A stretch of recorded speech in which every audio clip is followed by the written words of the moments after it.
All right, here to provide some further perspective, senior fellow at Defense Priorities and host of Daniel Davis Deep Dive on YouTube, retired U.S. Army Lieutenant Colonel Daniel Davis. Colonel Davis, always great to see you. All right, so very big meeting happening today. What are you expecting to come out of Netanyahu and President Trump meeting today at the White House? Well, I think really at the top of this, it wasn't mentioned by the correspondent there, but I think is even the bigger issue than even the Saudi Arabia issue, and that is what is going to happen with the Palestinian people.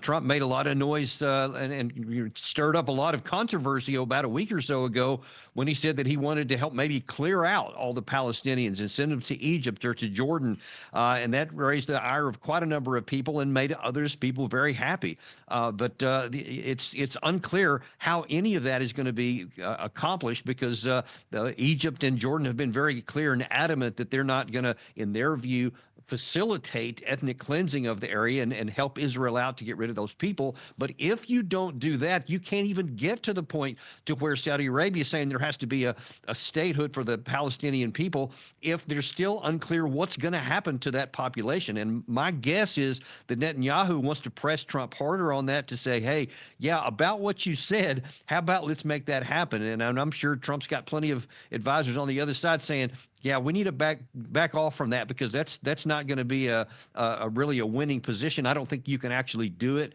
And so then that leaves us really back into square one, which is where do we go from here? Right. Yeah, it's because there certainly are no simple solutions. We know that. We've talked about it at this point for months. All right. So, Lieutenant Colonel, yesterday, President Trump was signing executive orders in the Oval Office. He ended up taking questions from reporters. The president didn't sound overly confident when he was asked about the ceasefire, when he responded about whether or not it will actually hold. Do you think the ceasefire will last?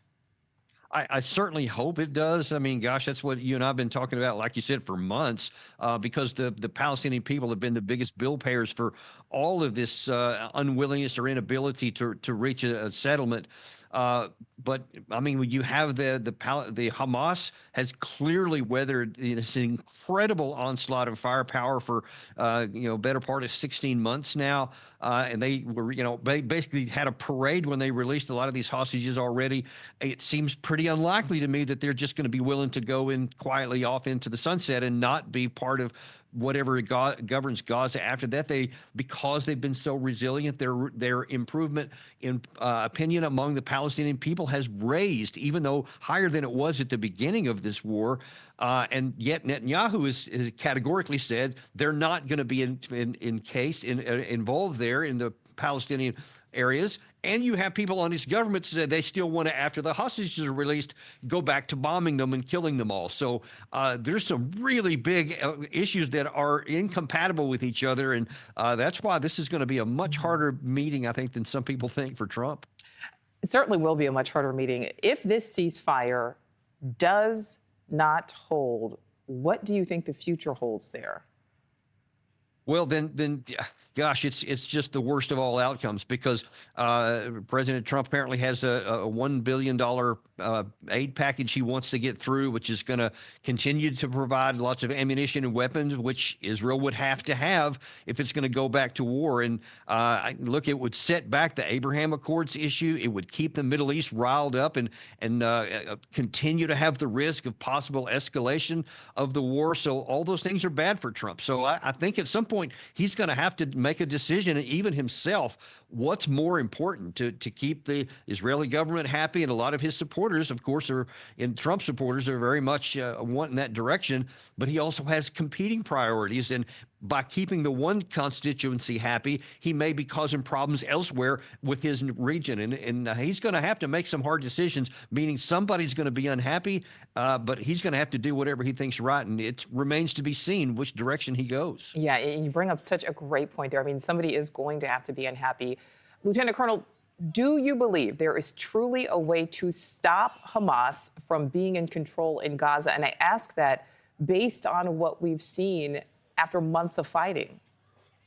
You know, I know what everybody would like to be the case, but I think that at some point you just have to deal with the reality that's ugly reality that's in your face. And I don't see any prospect unless you want to go back to war and physically kill all the people in Hamas, and that means you're going to get another 30, 40, 50,000 Palestinians killed in the process. And again, it's going to, you saw, this is 16 months of war.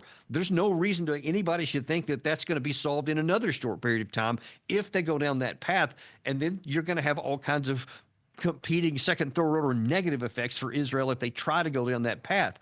But then to say the other direction, say, well, then we're going to go ahead and let Hamas remain in charge, then you have an abject admitted failure of the policy. The primary objective of Netanyahu will have been seen to fail, and it's hard for me to see how he's going to accept that. So right now, I don't see any way that this goes forward and gets solved in the near term. All right. Well, Lieutenant Colonel Daniel Davis, certainly no easy answers here. Thank you so much, as always, for your time. Pleasure.